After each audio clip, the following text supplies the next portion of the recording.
Hi gardeners. Here at the library we're getting ready for winter in the garden. And the perennials are starting to brown off and are ready to be cut down. For instance, this is Joe Pye weed here. And it's looking pretty seedy, so I'm just going to take it right off down to the bottom here. And I'm going to leave these guys because they're looking pretty good. This one is ready to go. So we'll take that right out. Now these are perennials, so I'll just come back down to the ground and not take them out. Coneflowers over here are doing pretty good, but there's some seedy leaves, so we'll take those off.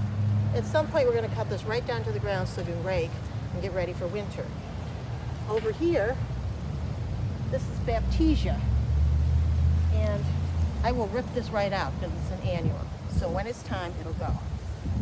Over here, we have Salvias, which everybody has. And the pollinators still like them. So what we'll do is just take off the browned off parts, leave the parts that the bees will like, and just like that. Clean up the leaves, especially if you have a walnut tree.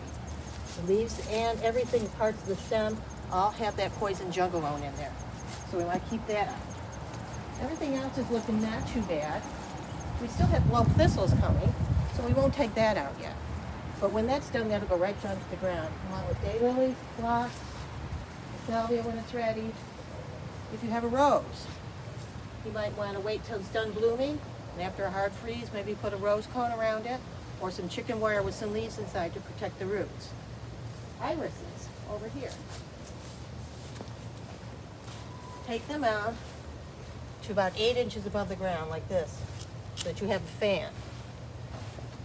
It won't hurt them. It'll tidy things up and you can rake around. So that's what's going on today at the garden, at the library.